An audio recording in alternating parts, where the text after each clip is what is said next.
Jadi sebetulnya kita tidak disuruh untuk yang jauh-jauh yang tidak kita jangkau, tapi kita harus melihat diri sendiri. Menamakan pendidikan Islam, gitu. Pendidikan Islam ya harus komplit.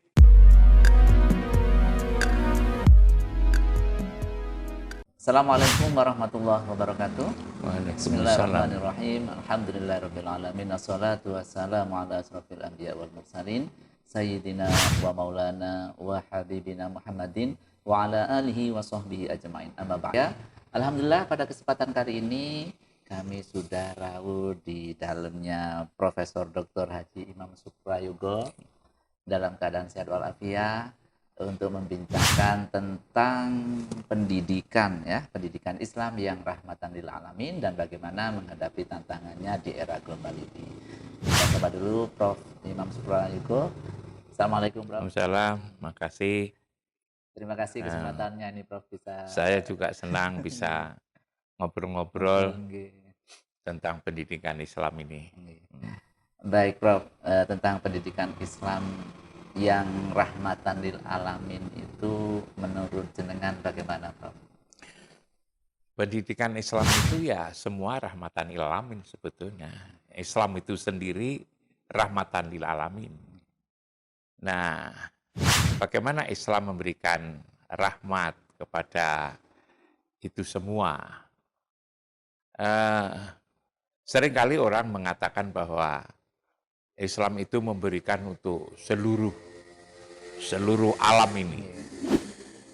Tentu sebenarnya kalau itu dilihat dari orang ke orang, itu tidak mungkin. Bagaimana misalnya Sabilillah memberikan kemanfaatan untuk seluruh alam. Itu kan. Nah, sebenarnya bisa diperjelas. Ngomong itu akan lebih enak kalau objeknya itu jelas sebetulnya itu. Islam itu sebenarnya adalah akhlak. Innama bu'istu liutamima makarimal akhlak. Kalau akhlak sebenarnya, mana itu yang diurus, yang lebih dituju kepada pendidikan itu? Adalah apa yang ada di dalam hati sebenarnya. Dan kalau orang itu hatinya bagus, maka semuanya akan menjadi bagus. Itulah sebenarnya pendidikan Islam. Kalau hatinya sudah bagus, siapapun akan mendapatkan rahmat mendapat kasih sayang. Dari orang yang memiliki hati bagus. Karena itu pendidikan Islam adalah pendidikan yang bagaimana agar hati itu menjadi bagus. Itulah innama bu'istu liutamima makarimal akhlak sebenarnya itu. Jadi dengan demikian pendidikan Islam itu mau nggak mau harus akhlak yang diutamakan. Misi kerasulan itu adalah akhlak sebenarnya. Jadi diutusnya lah para nabi, para rasul, yang jumlahnya ada 124.313. Nabinya 124.000, rasulnya 313, yang dikisahkan dalam Al-Quran ada 25 itu, semua sesungguhnya untuk menyelesaikan persoalan-persoalan yang ada di dalam hati itu. Makanya lalu dipertegas oleh Rasulullah, innama bu'istu liutamima makarimal akhlak. Karena itu kalau kita menyebut pendidikan Islam, yang kita utamakan adalah bagaimana membangun akhlak itu. Membangun akhlak itu sebenarnya. Dan kita yakini bahwa sebetulnya problem-problem kehidupan di dunia ini, sebetulnya bersumber dari akhlak yang kurang bagus. Itu kan. Kalau akhlaknya udah bagus, nanti semua akan menjadi bagus.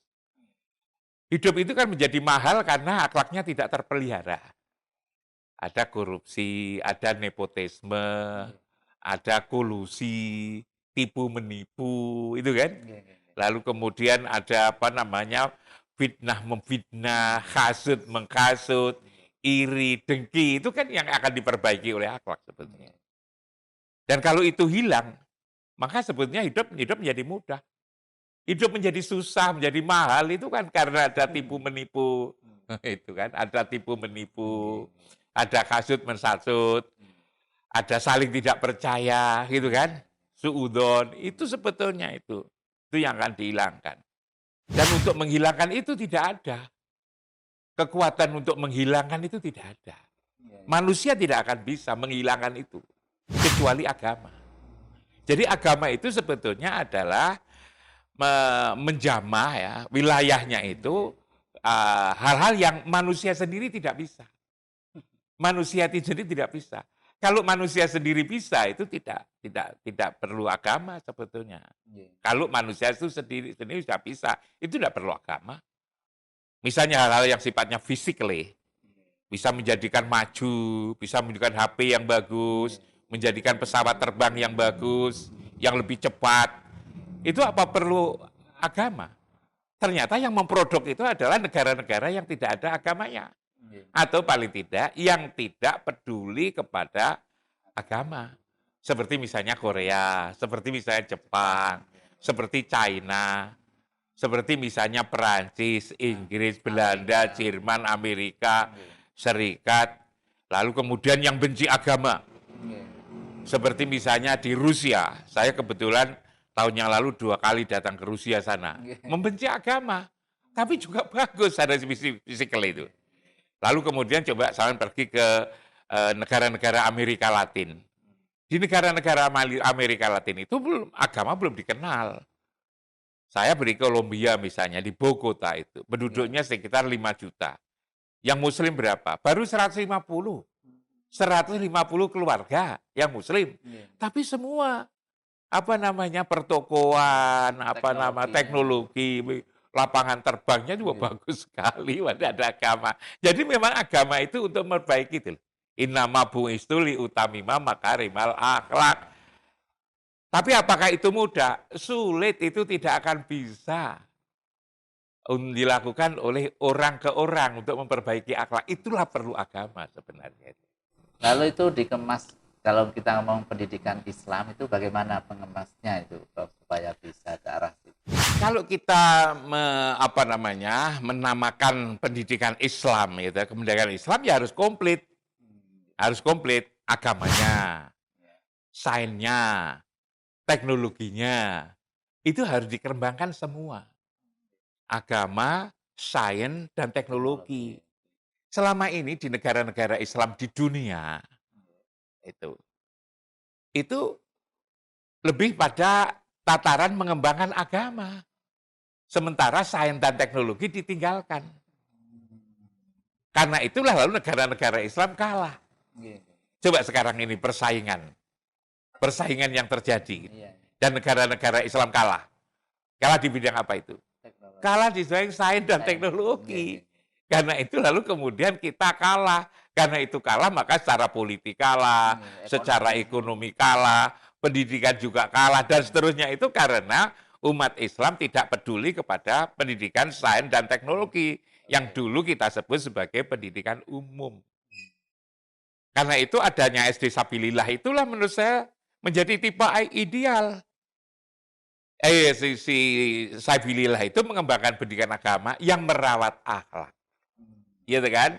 Lalu mengembangkan sains dan teknologi. Ke depan itulah sebetulnya yang seharusnya dikembangkan bagi umat Islam. Jadi bagi saya Sabilillah itu adalah ideal type. Tipe ideal daripada pendidikan yang menyebut namanya adalah pendidikan Islam itu. Nah, itu seperti itu kalau saya rasakan.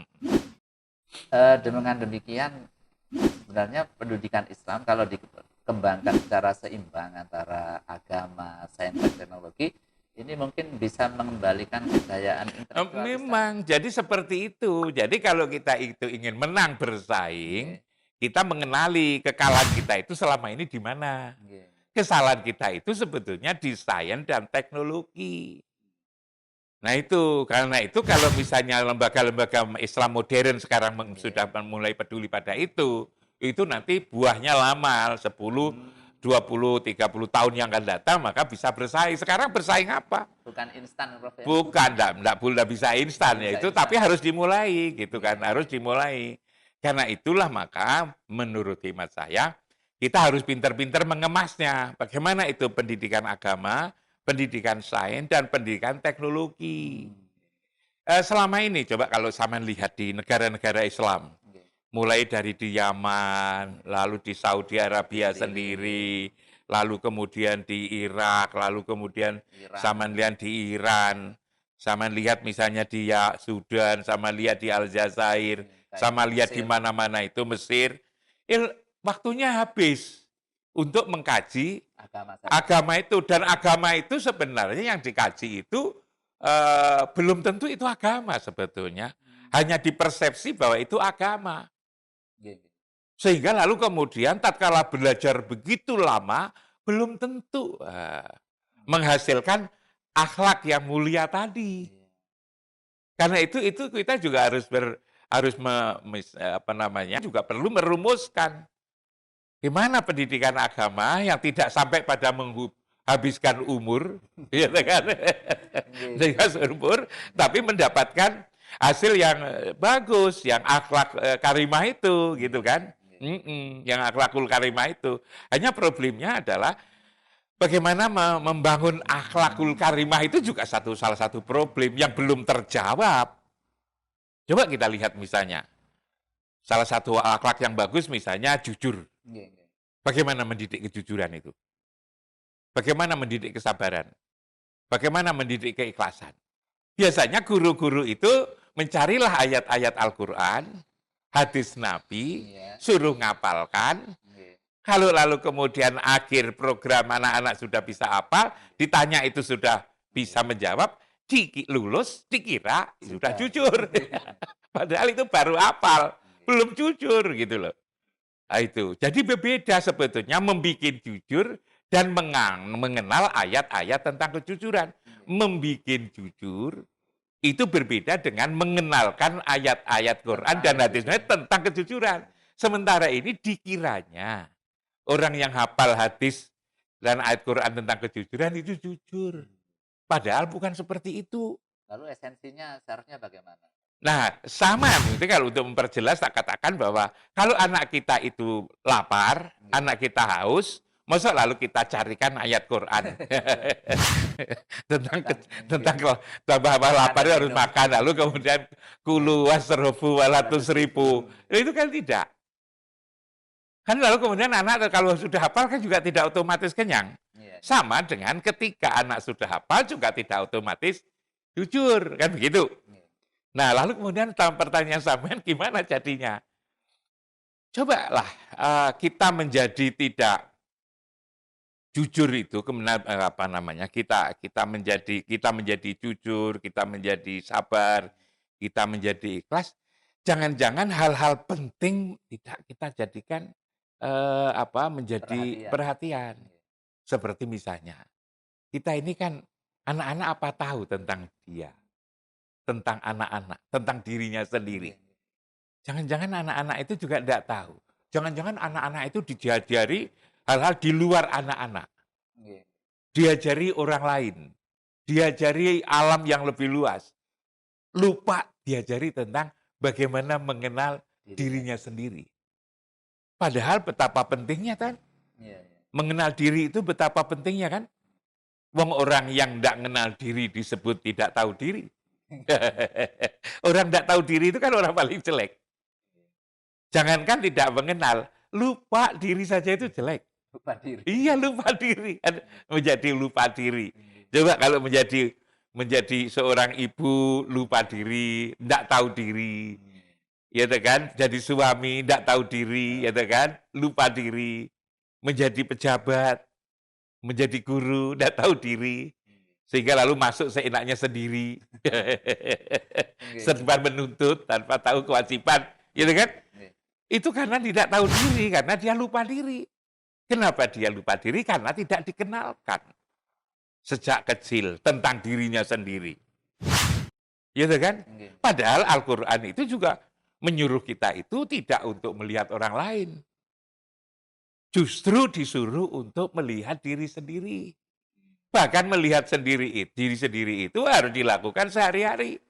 Iqra' kitabaka kafa binafsikal yaum alaika hasibah. Bacalah kitabmu, dirimu sendiri. Pada hari ini cukup kamu mengkisapnya tentang apa yang kau lakukan oleh dirimu sendiri itu. Jadi sebetulnya kita tidak disuruh untuk melihat yang jauh-jauh yang tidak kita jangkau, tapi kita Iya. harus melihat diri sendiri. Dan kalau kita bisa melihat diri sendiri, maka lalu kemudian kita paham diri, tidak lupa diri, Iya. kita menjadi tahu diri, makanya lebih bagus. Nah tentu tidak cukup. Lalu tahu apa lagi? Tahu Rasulullah Muhammad. Itu penting sekali. Seringkali terlupakan gitu kita ini pada Iya. si pembawa Risalah. ajaran risalah Islam itu. Iya. Yang membawa risalah Islam itu adalah Rasulullah Muhammad. Tapi karena lalu kemudian Islam lalu kemudian digali, dibaca-baca, lalu kemudian sayangnya itu yang diajarkan yang penghasil penggalian itu. Hmm. Maka yang inti malah terlupakan. Iya. Yang membawa agama terlupakan. Makanya kalau menurut saya kenali diri sendiri, anak-anak diajak mengenal sendiri, diajak mengenal Rasulnya, Iya. diajak mengenal Tuhannya. Mengenal diri, mengenal Rasul, mengenal Allah. Tentu mengenal Quran. Mengenal hal-hal yang gaib. Gitu kan? Mengenal kiblat. Baitullah. Bait itu penting sekali. Baitullah itu penting Iya, iya, sekali. iya. Ini terlupakan sebetulnya. Bukan hanya untuk ibadah haji aja, nggih. Bukan. Harus diingat. Coba. Pertama kali coba. Kita ini kan diingatkan tentang bait. Tentang rumah. Inna awwala baiti wudi'a linnasi lalladzi bibakata mubarakan hudalil alamin. Kan itu kan? Nggih. Bahwa yang mula-mula satu tempat yang saya nyatakan rumah untuk seluruh umat manusia adalah bibakata ini. Jadi rumah yang dikenalkan, yang diingatkan oleh Al-Quran itu. Karena Al-Quran, apa itu namanya, Islam itu untuk memperbaiki akhlak. Iya. Maka memang rumah itu betapa pentingnya. Rumah itu betapa pentingnya untuk mendidik akhlak. Coba, sampean kan sering kali lihat kan, apa namanya, perumahan-perumahan. Ya. Perumahan-perumahan itu kalau lama tidak ditempati, tidak terlaku, gimana? Kan rusak. Terawat, rusak. Kan rusak. Nggih. Antara rumah yang ditempati dengan rumah yang tidak ditempati, itu lebih cepat rusak rumah yang tidak ditempati. Padahal tidak digunakan. Padahal tidak digunakan. Sesungguhnya yang rusak itu bukan saja rumahnya, orangnya juga tidak jelas loh sebetulnya. Kalau orang itu meninggalkan rumah, Iya. kalau orang itu meninggalkan rumah tanpa pamit, disebut apa? Minggat. Minggat. Minggat itu kan jelek. Nggih, nggih. Jadi apa? Jadi mbambung. Lalu jadi apa? Jadi gelandangan. Lalu apa? Jadi liar. Orang liar. Iya. Padahal apa saja yang disebut liar, yang disipati dengan kata-kata liar, itu jelek. Kucing liar, anjing liar, itu kan? Nggih. Ayam liar, itu kan? Apa saja, apalagi manusia liar. Manusia liar itu manusia yang tidak kenal rumahnya. Coba di perapatan-perapatan jalan itu kan banyak itu, anak-anak pang. Itu kan anak-anak liar itu kan. Anak-anak yang tidak kenal rumah sebetulnya itu kan. Nah, kita ini dalam hal akhlak, merawat apa yang ada di dalam hati, diingatkan oleh 3 rumah. Rumah pribadi, Iya. kalau tidak ada di rumah namanya pang, namanya minggat, Nggih. namanya gelandangan, namanya liar kan. Iya. Yang kedua adalah punya rumah komunitas, namanya masjid, namanya musola. Ini juga harus selalu didatangin. Yang ketiga adalah rumah untuk seluruh umat manusia. Namanya Baitullah itu. Yang disebut bukan Ka'bah. Jadi ini ada beda Oh. antara Baitullah, Ka'bah, Masjidil Haram. Oke. Nah, Baitullah itu adalah pusat dunia kalau kitab Taurat nyebutnya itu. Jantung alam. Kalau kitab Zabur menyebutnya pusat dunia. Kalau Injil menyebutnya sumbu alam. Kalau kitab Quran menyebutnya rumah Allah atau Baitullah. Lah, Baitullah itulah yang ditandai dengan bangunan Ka'bah. oleh Nabi Ibrahim. Karena itulah kenapa disebut Ka'bah, karena Ibrahim itu berasal dari suku Ka'ab. Sehingga karyanya disebut Ka'bah. Orang yang dibuat oleh suku Ka'bah itu sebenarnya adalah tanda patok itu loh. Bahwa di situ itu adalah Baitullah. Nah, tempatnya apa? Di tengah-tengah Masjidil Haram. Karena itu beda sebetulnya antara Ka'bah, Baitullah, dan Masjidil Haram itu beda. Hanya memang Ka'bah itu, Baitullah itu di tengah-tengah Masjidil Haram. Nah, ini adalah rumah untuk seluruh umat manusia. Kapan kita ke situ? Kita ke situ itu adalah ketika setidak-tidaknya ketika kita sholat. Sholat itu tempatnya adalah di Baitullah yang tandanya adalah Ka'bah. Bagaimana kita sholat bisa di situ? Kita sholat di situ, yang sholat itu siapa? Yang sholat kan aku, diri, saya. Aku inilah ruh, aku inilah nur, cahaya. Aku inilah kitab. Sekarang akulah cahaya. Karena itu cahaya maka bebas dari tempat dan waktu. Kita ada di Malang di sini, ketika sholat, ingatan kita ada di Baitullah. Kita sudah menghadap ke Baitullah, tinggal menambah ingatan kita harusnya ada di Baitullah. Tatkala ingatan kita ada di Baitullah, ingatan. Maka di Quran mengatakan wa nazza'na ma fi sudurihim min ghillin. Aku cabut apa yang ada di dalam dada min ghillin. Penyakit iri, dengki, takabur, hasud, macam-macam itu di mana? Di tempat tajri min tahtihal anhar, di satu tempat yang di bawahnya mengalir. Itu di Baitullah itu. Dicabut. Karena dicabut lalu sehat. Karena sehat maka itulah inna sholata tanha anil fasa wal mungkar. Akhirnya menjadi indah. Hati kita ini menjadi indah. Akhlak itu menjadi bagus. Itulah sesungguhnya konsep rumah. Harus ditempati semua. Rumah pribadi tidak boleh minggat. Rumah komunitas. Rumah untuk seluruh umat manusia. Begitu juga ketika kadang-kadang kita susah, sekolah-sekolah susah ngurus gurunya. Ngurus gurunya itu bagaimana sekolahan menjadi rumah. Menjadi rumah yang kedua. Karena kan sehari-hari di sekolah. Coba bayangkan kalau guru-guru kepala sekolah tidak pernah ada di rumah. Tidak pernah ada di sekolah. Muridnya jadi apa? Jadi gelandangan muridnya. Nah itu sebetulnya. Untuk memperbaiki hati ini. Sehingga suasana di sekolah pun juga harus mendukung seperti itu. Iya, di sekolah harus mendukung itu. Makanya itu konsep pesantren memang bagus sekali.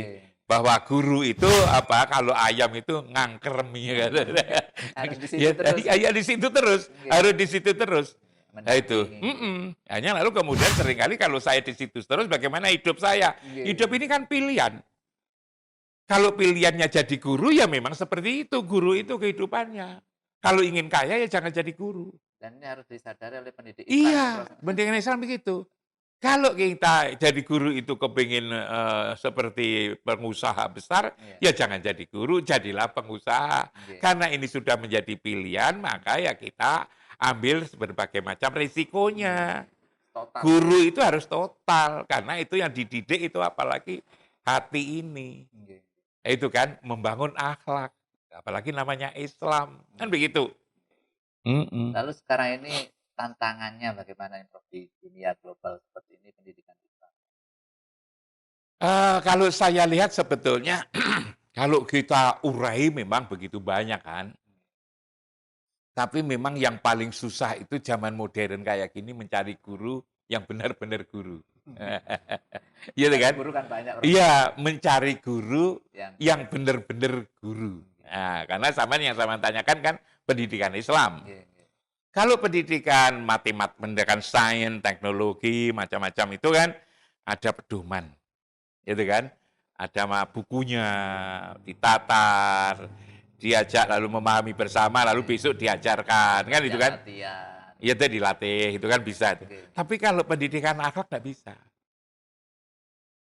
Sebab apa? Kalau guru ini guru akhlak berbeda dengan guru agama berbeda dengan guru biologi, guru fisika. Iya. Apa bedanya?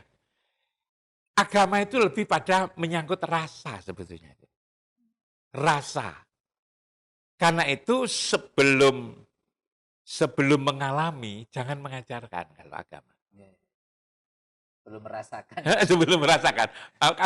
Agar merasakan kan mengalami. Mengalami dulu. Kan tidak Oke. bisa merasakan tanpa mengalami. Oke. Ya kan? Jadi mengalami dulu kalau agama itu, baru lalu kemudian merasakan, lalu kemudian baru disampaikan kepada anak-anak. Diajarkan. Sisnya. Coba kalau enggak, itu kena penalti kita, guru ini. Penaltinya apa? Penalti dari siapa nih, Bro? Penalti dari Allah.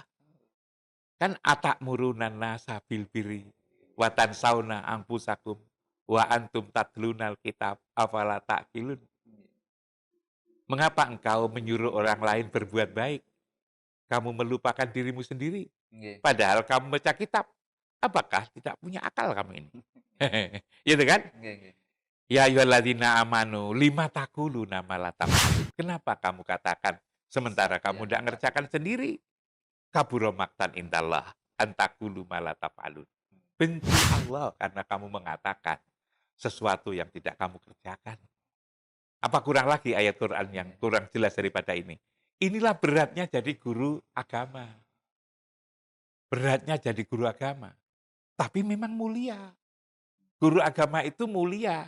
Mulianya tidak diukur dari hal-hal yang sifatnya fisik.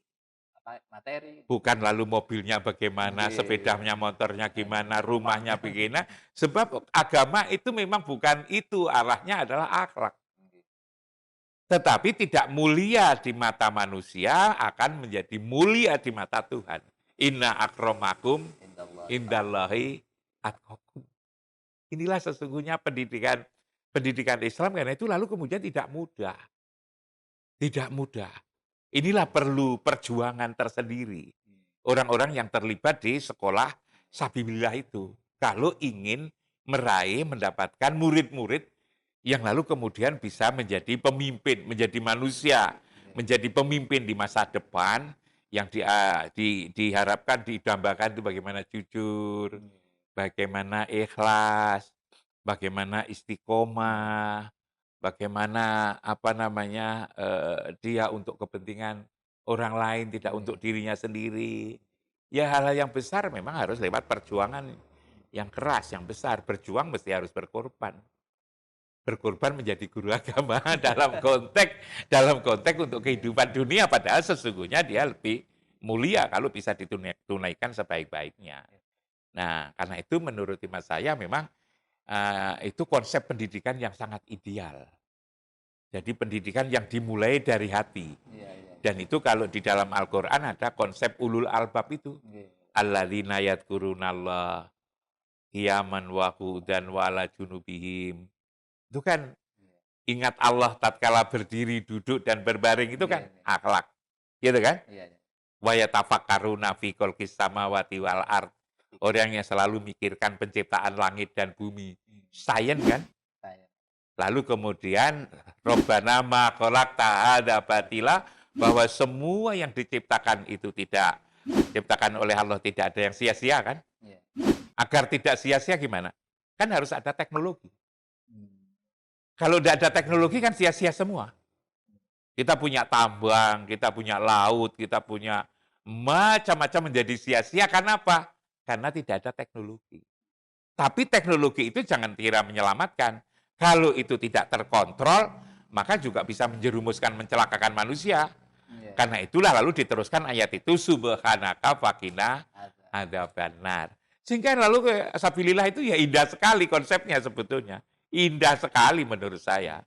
Yang pendidikan yang paling indah itu ya pendidikan yang dimulai dari akhlak itu, dimulai dari agama itu, yang dilengkapi dengan sains dan kemudian teknologi.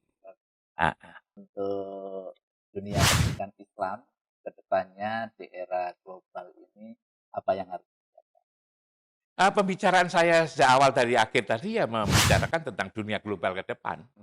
Mulai dari bagaimana merawat hati, gitu kan, menyelamatkan hati, dan itulah sesungguhnya yang pokok. Itu jangan dikira pendidikan agama tidak pokok. Hidup itu apa sih sebetulnya?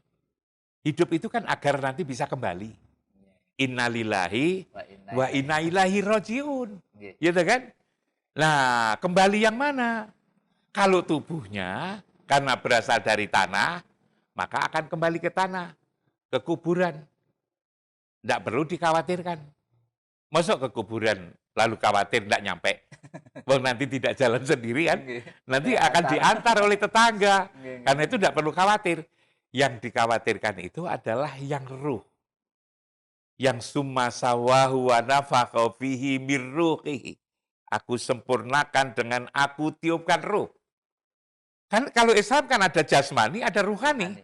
Jasmaninya kan karena dari tanah. Kembali ke tanah. Yang ruhani ini kembali ke mana? Ruhani kan tempat asal. Kembalikan ke tempat asal. Tempat asal kemana? Itulah seringkali yang seharusnya diperkenalkan kepada anak-anak. Kepada warga masyarakat. Bagaimana? Orang kalau kembali kan senang. Sampean datang ke sini kan, senang kan ketemu sama saya. Tapi lebih senang lagi ketika sampean nanti akan pulang.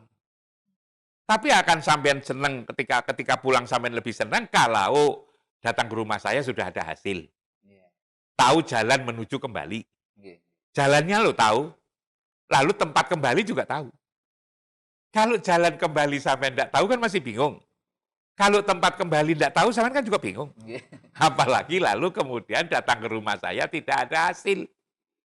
Begitu juga ketika kita nanti kembali. Roh kita nanti kembali. Kita akan senang kalau kita di dunia main-main di dunia ini ada hasil. Tahu tempat kembali. Tahu jalan menuju kembali. Kita akan senang. Kan begitu? Nah, anak-anak di perguruan di sekolah-sekolah Islam itu kan diajarin itu. Kembali kemana? Ke tempat asal itu sebenarnya itu. Kembali ke Allah. Allah di mana? Nah, ini ada pembicaraannya agak panjang ini. Ini pembicaraan yang agak panjang. Lalu sudah bicara Allah di mana, bagaimana mengenal Allah, Arab tu Robbi, Birobi, nanti menjadi panjang sekali. Mungkin pada kesempatan yang lain. Untuk anak-anak itu satu yang perlu, Prof. Ya. Tetapi bagaimana menyampaikan ini, Prof? Untuk yang di sekolah, lembaga pendidikan. Nah, kalau anak-anak itu kan masih baru pada tingkat yang bisa kelihatan. Maka diajari sholat. Gitu kan? Sholat itu sesungguhnya telah kembali. Sholat itu telah kembali. Kembali kemana ke sholat itu? Ngadepnya saja kan harus ngadep kiblat. Kan harus dijelaskan mengapa kok harus menghadap kiblat. Gitu kan? Setelah mereka salat, lalu salat itu apa? Harus dijelaskan mengapa kok harus menghadap kiblat. Nanti kan bisa ditenangkan bahwa kamu itu sebetulnya sehari-hari sudah pada kembali. Nanti tempat kembali saja sampai adalah di tempat itu. Lalu kemudian cinta Rasulullah kan. Lalu kemudian di sekolah diajari diadakan muludan, peringatan muludan. Itu jangan dikira itu tidak penting. Itu penting sekali sebetulnya itu. Sebab apa? Dengan muludan itu kan anak-anak lalu berlomba, lalu kemudian perayaan, senang-senang. Orang lama-lama lalu kemudian juga berpikir kenapa kok ada peringatan muludan seperti ini, yang seperti itu, yang sifatnya adalah fisik yang lebih bisa dilihat itu.